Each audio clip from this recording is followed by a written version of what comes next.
నమస్కారం కృష్ణారావు గారు. నమస్కారం. సో ఇవాళ కొత్త టాపిక్ మళ్ళీ బయటకు వచ్చింది. అక్టోబర్ 24, 2016 ఆ రోజు చంద్రబాబు నాయుడు గారి దగ్గర నుంచి ఒక లెటర్ వెళ్ళింది పిఎం ఆఫీస్కి. అరుణ్ జైట్లీ గారి దగ్గరికి ఒక లెటర్ వెళ్ళింది, ప్రత్యేక హోదా వద్దు, ప్యాకేజీ కావాలి అని చెప్పేసి అన్నారని. సో అది ఎంతవరకు నిజం అన్నది లెటరే తీసి ఆయన చూపెట్టాడు కదా. అవును, నిన్న పీయూష్ గోయల్ గారు దాని కాపీని తీసి పబ్లిక్గా చూపెట్టాడు. Now it's a public document. దాని ఎంతవరకు నిజం అంటే నిజమే కాబట్టి చెప్పాడు. ఇంక మళ్ళీ నాకు నిజమే ఉన్నది, అదే నిజం అసలు యాక్చువల్. అండ్ పిఎం అష్యూరెన్స్ ఉన్న ప్రత్యేక హోదా రాకపోవడానికి మెయిన్ కారణాలు ఏంటండి అసలు? ఇప్పుడు అక్కడ 2-3 అంశాలను అర్థం చేసుకోవాలి. పిఎం అష్యూరెన్స్ను అమలు చేయడానికి గవర్నమెంట్ ఆఫ్ ఇండియా సిద్ధంగా ఉంది. కానీ ఇంకొక మాటలో అది పాయింట్, ప్రత్యేక హోదా అయినా ప్రత్యేక ప్యాకేజ్ అయినా ఒకటే. అది రాజకీయమైనటువంటి లబ్ధి కోసంగా మన ముఖ్యమంత్రి గారు ఆయన అనుకూల మీడియా కన్ఫ్యూజ్ చేసేసారు. బేసిక్గా ఇష్యూ కన్ఫ్యూజ్. యాక్చువల్గా నిన్న పీయూష్ గోయల్ గారి ప్రజెంటేషను ఒక తర్వాత చూస్తే ప్యాకేజ్ తీసుకోవటం వలన మామూలుగా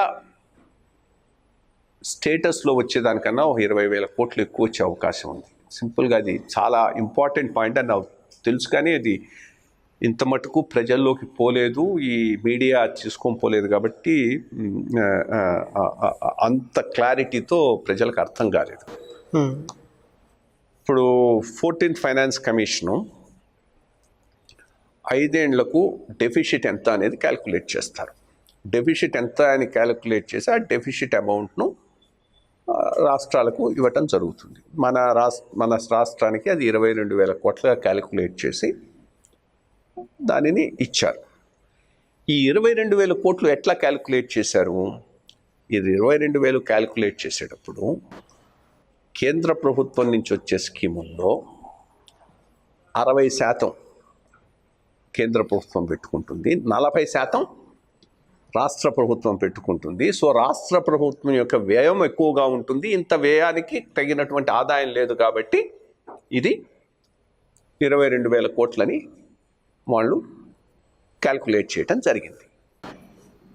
స్పెషల్ కేటగిరీ స్టేటస్ కనుక వస్తే గవర్నమెంట్ ఆఫ్ ఇండియా నుంచి వచ్చేది 90%, మనం పెట్టుకునేది 10%. ఒకవేళ స్పెషల్ కేటగిరీ స్టేటస్లో వచ్చేటటువంటి డబ్బు వస్తుంది అనేది అకౌంట్ ఫార్ చేసి క్యాలిక్యులేట్ చేసి ఉంటే ఈ డెఫిసిట్ 22,000 కోట్లు కాదు, 4,000 కోట్లు 5,000 కోట్లు వచ్చి ఉండేదని నేను ఆయన చూపెట్టాడు. అది ఫ్యాక్ట్. అదేది ఎవడు ఏమీ డిస్ప్యూట్ చేయడానికి అక్కడ ఏమీ లేదు. It's normal arithmetic. So special category status యొక్క వచ్చే ఆ బెనిఫిట్ను లెక్కలోకి తీసుకోకుండా 14th ఫైనాన్స్ కమిషన్ క్యాలిక్యులేట్ చేయబట్టి మనకు ఆల్రెడీ 15,000 కోట్ల దాకా ఎక్స్ట్రా వచ్చింది. అదిగాక ప్యాకేజ్ కింద 90% ఎంత వస్తుందంటే అంత ఇవ్వడానికి వాళ్ళు సిద్ధమైపోయినారు. దీన్ని ఇగ్నోర్ చేస్తూ ప్యాకేజ్ కింద 90% మేము ఇస్తాం, మిగిలిన 10% మీరు పెట్టుకోండి అన్నారు. అది మన వాళ్ళే క్యాలిక్యులేట్ చేసి అది ఆ పాయింట్ కూడా చాలా ఇంపార్టెంట్. స్టేట్ గవర్నమెంటే క్యాలిక్యులేట్ చేసి అట్లా వస్తే మనకు వచ్చేది 17,000 కోట్లు 16,500 కోట్లు ఉంటుందని పంపించి తీసుకోవడానికి రెడీగా ఉన్నారు. ఇప్పుడు ఇది ఏదో మొదటి నుంచి మొత్తం ఈ కార్యక్రమం మొదలైనప్పటి నుంచి నాకు వద్దన్నది కాదు. ఈయన క్యాల్కులేషన్స్ చేసి రాష్ట్ర ప్రభుత్వమే 16,500 కోట్లు 17,000 కోట్లు వస్తున్నాను వాళ్ళు ఇవ్వడానికి రెడీ అయినారు. సో మనకు అది ఇచ్చిండుంటే ఆ 16,000 కోట్లు ప్లస్ ఇక్కడ ఇది కన్సిడరేషన్లోకి తీసుకోకుండా 14 ఆర్థిక సంఘం ఇచ్చిన 15,000 కోట్లు ఎక్స్ట్రా. సో 30,000 కోట్ల దాకా 32,000 కోట్ల దాకా బెనిఫిట్ అయి ఉంటుంది. అసలు మనం ఆ స్టేజ్లో యూటర్న్ తీసుకొని వద్దుపోమని చెప్పాం. సో అదొక పాయింట్. సో చాలా వరకు ఒక రకంగా ముఖ్యమంత్రి స్థాయిలో చెప్పకూడని అబద్ధాలు చెప్పి వీళ్ళకున్న స్టేచర్కు అనుగుణంగా ప్రచారం చేయని అబద్ధాలు మన రాష్ట్రంలో ఉన్న ఎల్లో మీడియా ప్రచారం చేసి ఈ అంశాన్ని పూర్తిగా కాంప్లికేట్ చేశారు. ఒక ప్రజాభిప్రాయాన్ని దుష్ప్రచారం చేసి నెగటివ్ ప్రజాభిప్రాయాన్ని క్రియేట్ చేశారు. వీళ్ళు తయారు చేసింది. సో అదొక పాయింట్. ఇక మీరు అన్నారు కదా, ఫస్ట్ ఆ పాయింట్కి వద్దాం. ఎవరు ప్రధానమంత్రి గారే ప్రత్యేక హోదా ఇస్తానని చెప్పి మళ్ళా ఎందుకు దీన్ని ఆపేశారు అనేది ఇక్కడ దీన్ని రెండు రకాలుగా మనం కాస్త ఆలోచించాల్సి ఉంటుంది. ఆయన చెప్పే రోజుకు స్పెషల్ కేటగిరీ స్టేటస్ ఉంది. ఓకే. మధ్యలో వచ్చిన ఒక చిన్న పరిణామం ఏంటంటే 14వ ఆర్థిక సంఘం ప్రత్యేక హోదా రాష్ట్రాలకు, ప్రత్యేక హోదా లేని రాష్ట్రాలకు ఉన్న డిస్టింక్షన్ తీసేసి వాళ్ళ రికమెండేషన్ ఇచ్చింది. ఆ రాష్ట్రాల యొక్క రెవెన్యూ పద్ధతిని బట్టి ఎంత అసిస్టెన్స్ ఇవ్వాలనేది నిర్ణయించి మేము ఈ రెండు విషయంలో ఎటువంటి డిస్టింక్షన్ చేయలేదని చాలా క్లియర్గా చెప్పారు. చెప్పిన తర్వాత ఈశాన్య రాష్ట్రాలకు కూడా స్పెషల్ కేటగిరీ స్టేటస్ తీశారు. అది వాస్తవం, దాంట్లో ఏమీ డిస్ప్యూట్ లేదు. బట్ తీసేస్తూ ఏం చేశారంటే ఈశాన్య రాష్ట్రాలకు ఏ రకమైనటువంటి సహాయం ఇవ్వాలి అని ఒక ముఖ్యమంత్రుల కమిటీని ఏర్పాటు చేశారు. ఆ ముఖ్యమంత్రుల కమిటీ అంతకు ముందు ఇచ్చినట్టే 90% కొనసాగించమని వాళ్లకు రికమెండ్ చేస్తే దాని మీద ముఖ్యమంత్రుల కమిటీ రికమెండేషన్ మీద స్పెషల్ కేటగిరీ స్టేటస్ అనేటువంటి పేరు లేకుండా వాళ్ళకి 90% కంటిన్యూ అవుతుంది. అదే ఫెసిలిటీని అక్కడ కూడా ఆ పదం వాడటం లేదు కాబట్టి స్పెషల్ కేటగిరీ స్టేటస్ అనే పదం వాడము, బట్ స్పెషల్ ప్యాకేజ్ కింద మీకు ఇస్తామన్నారు. సో మనకు ఈశాన్య రాష్ట్రాల కన్నా ఏ రకంగానూ దాంతో తక్కువ వచ్చి ఉండేది కాదు. కానీ ఈయన ఆ రోజున్న రాజకీయ పరిస్థితులు బేసిక్గా నేను ఏంటంటే ఈయన చాలా ఇంపార్టెంట్, ఆయనకు ఎస్పెషలీ ఈ డిఫెక్షన్స్ వచ్చిన తర్వాత ఎమ్మెల్యే సీట్లు పెంచకపోతే వాళ్ళని అకామిడేట్, ఆ ప్రాబ్లం ఇప్పుడు మనకు తెలుస్తూ ఉన్నది. సరిగ్గా ఎన్నికలు వచ్చేటప్పటికీ ఎట్లా ఉక్కిరి బిక్కిరి అయిపోతున్నాడో మనకు చాలా క్లియర్గా తెలుస్తుంది. ఆయన అవి పెంచితే వీళ్ళను అకామిడేట్ చేసుకోవచ్చు అని దాని మీద చాలా ఆశ పెట్టుకున్నాడు. చాలా ప్రెషర్ కూడా పెట్టినట్టున్నారు. కేంద్ర ప్రభుత్వం వాళ్ళ థింకింగ్ దాని మీద ఏదో అది రిజెక్ట్ చేశారు. సో అది రిజెక్ట్ చేయడంతో అది దృష్టిలో పెట్టుకొని ఇంకా ఇక్కడ తను వీళ్ళతో తెగదెంపులు చేసుకుంటే తనకు రాజకీయంగా ఎక్కువ లబ్ధి ఉంటుందనేటటువంటి ఆ రాజకీయమైన కోణంలో తీసుకున్న యూటర్నే కానీ నిజంగా ఆంధ్రప్రదేశ్ రాష్ట్ర ప్రయోజనాలను దృష్టిలో పెట్టుకొని తీసుకున్న యూటర్న్ కాదు. ఇది స్పెషల్ కేటగిరీ స్టేటస్. ఒక చిన్న పాయింట్ చెప్పి వదిలేస్తాను. అన్ని ఈ స్పెషల్ కేటగిరీ స్టేటస్ సంబంధించిన అన్ని ఇష్యూస్ దీంతో క్లారిటీ వస్తుంది. స్పెషల్ కేటగిరీ స్టేటస్లో ఈరోజు ప్రజల్లో ఉన్న అభిప్రాయం ఏంటంటే అసలు ఫండ్స్ కాదు, ఇండస్ట్రియల్ ఇన్సెంటివ్స్ వచ్చేవి కదా, అవి రాకపోవటం అది మాకు రియల్గా ప్రాబ్లం అనేది ప్రజల్లో ఉన్న అభిప్రాయం. అది కూడా దురభిప్రాయమే. రెండు విషయాలు, మన్మోహన్ సింగ్ గారి స్టేట్మెంట్ ఎవరు క్లియర్గా చదివినా ఎక్కడ ఇండస్ట్రియల్ ఇన్సెంటివ్తో స్పెషల్ కేటగిరీ స్టేటస్లో భాగంగా ఇస్తామనేది ఎక్కడా లేదు. చాలా సుస్పష్టంగా పార్లమెంట్లో మన్మోహన్ సింగ్ గారి statement special category status for economic assistance will be made applicable to Andhra Pradesh so that finances will become better. వాళ్ళ ఆర్థిక పరిస్థితి మెరుగుపడటం కోసంగా ఈశాన్య రాష్ట్రాల్లో ఉన్నట్టు స్పెషల్ కేటగిరీ స్టేటస్ ఇక్కడ అమలు చేస్తామని ఒక పేరాలో కింద ఏపీ రీఆర్గనైజేషన్ యాక్ట్లో ఉన్నట్టు పరిశ్రమ రాయితీలు ఆంధ్రప్రదేశ్ తెలంగాణ రెండు రాష్ట్రాలకు ఇస్తాం. సో ఇది అది రెండు ఒకటి కాదు, ఇది వేరేగా ఇచ్చారు, రెండు రాష్ట్రాలకు ఇచ్చారు దాంట్లో ఉన్నట్టుగా. ఓకే. ఈశాన్య రాష్ట్రాల్లో కూడా పరిశ్రమ రాయితీలు ఏ రోజు కూడా స్పెషల్ కేటగిరీ స్టేటస్లో భాగం కాదు. స్పెషల్ కేటగిరీ స్టేటస్ ఈశాన్య రాష్ట్రాల్లో 1969లో ఇచ్చారు. అప్పటి నుంచి వాళ్ళకు పోయేటటువంటి ఆర్థిక సహాయంలో 90% కేంద్ర ప్రభుత్వం, 10% రాష్ట్ర ప్రభుత్వం డిఫరెంట్ స్కీమ్స్లో ఖర్చు పెడుతూ ఉన్నారు. బట్ పరిశ్రమ రాయితీలు 1994లో వేరే స్కీమ్ కింద వచ్చాయి, వేరే స్కీమ్ కింద అమలైనాయి. సో స్పెషల్ కేటగిరీ స్టేటస్ వస్తే ఆటోమేటిక్గా పరిశ్రమ రాయితీలు వస్తుంది అనేది ఒక మిస్కాన్సెప్షన్, ఒక భ్రమ ప్రజల్లో కలిగింది. దాన్ని సరిగ్గా కౌంటర్ చేసే పరిస్థితి లేకపోవడంతో అదే నిజమని నమ్మటం జరిగింది. బట్ యాక్చువల్గా అది కరెక్ట్ కాదు. సో ఏ రకంగా చూసుకున్నా స్పెషల్ ప్యాకేజ్ తీసుకొని ఉంటే మనకు వాళ్ళు ఆ మాట అడగలేదు. యాక్చువల్గా అడిగి ఉంటే గవర్నమెంట్ ఆఫ్ ఇండియా ఆ మాట రేస్ చేసి ఉండొచ్చు. మరి వాళ్ళు అక్కడ మీకు రెవెన్యూ డెఫిసిట్ క్యాలిక్యులేట్ చేసేటప్పుడు మీరు 40% పెట్టుకుంటారని క్యాలిక్యులేట్ చేశారు.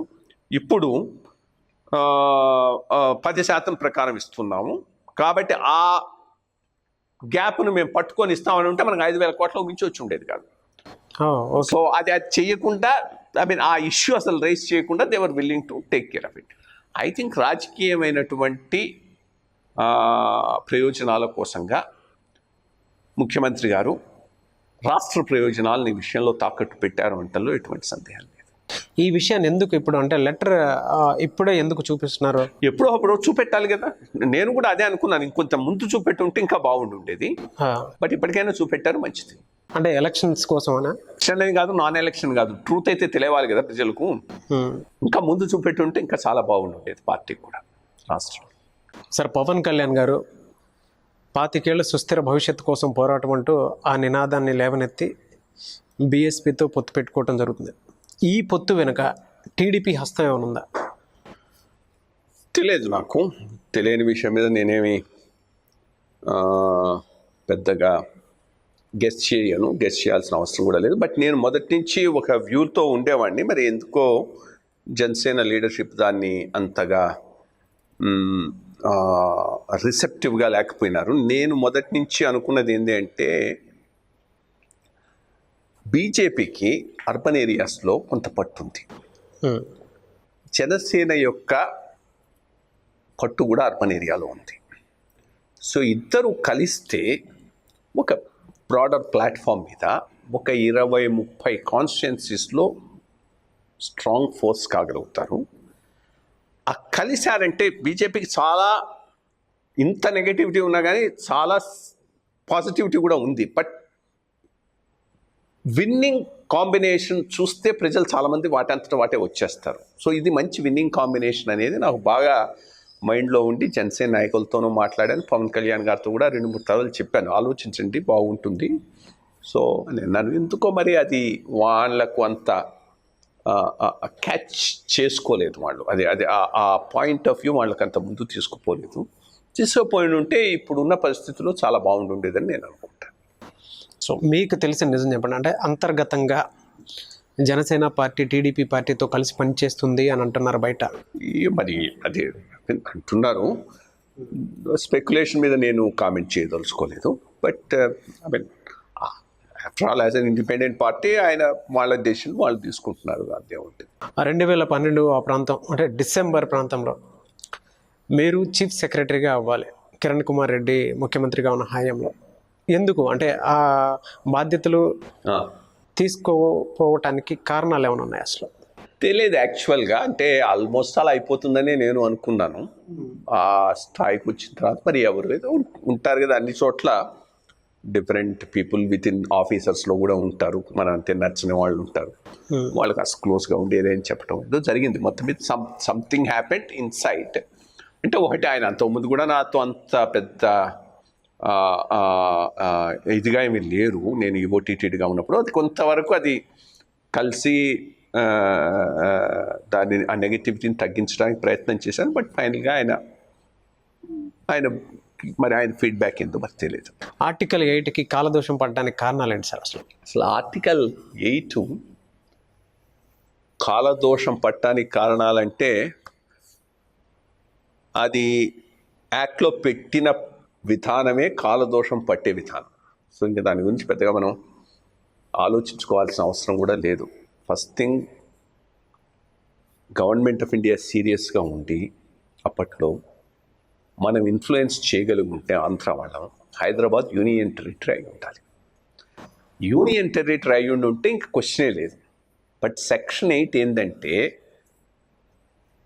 మీకు ఇవ్వటం లేదు కాబట్టి ఏదో నామినల్గా పెడుతున్నాం అన్నట్టు పెట్టారు. ఆ పెట్టిన దాంట్లో క్లారిటీ లేదు, పవరు లేదు, ఇంప్లిమెంట్ చేద్దామన్న ఉద్దేశం లేదు. ఫస్ట్ ఆఫ్ ఆల్ ఏముంది అక్కడ, ఏదైనా ఇష్యూ వస్తే గవర్నర్ కొన్ని ఎక్స్ట్రా అధికారాలు, దేంట్లో with reference to protection of property, building, ఇంకో 2 విషయాలు. బిల్డింగ్స్ ఇర్రెలవెంట్ ఇష్యూస్, పెద్ద ఇష్యూస్ కాదంతా. ఎవరికైనా ప్రాపర్టీకి దానికి అయితే ఎస్ అట్లాంటి పరిస్థితులు ఏమీ జరగలేదు. దానిని ఆపరేషనలైజ్ చేసేటప్పుడు 2 రాష్ట్రాల పోలీస్ ఫోర్సులు ఉండాలనేది ఆంధ్రప్రదేశ్ యొక్క వాదన. అది ఎవరు ఒప్పుకోలేదు, తెలంగాణ ఒప్పుకోలేదు, గవర్నమెంట్ ఆఫ్ ఇండియా ఒప్పుకోలేదు. Because law and order state subject కాబట్టి ఇంకో స్టేట్ వచ్చి ఇక్కడ ఉండడానికి అవకాశం లేదని అన్నారు. అది లీగలీ ఒక వ్యూ పాయింట్. సో ఆ సెక్షన్ 8 ఒక కూరలు లేని తాయిలం, మన ప్రాంతానికి ఒక అంత బిస్కెట్ లాగా వేశారు. ఎట్లాంటి బిస్కెట్? తినటానికి వీల్లేని బిస్కెట్. సో అక్కడ యాక్ట్లోనే అది ఇర్రెలవెంట్ సెక్షను, అది అట్లాగే వెళ్ళిపోయింది.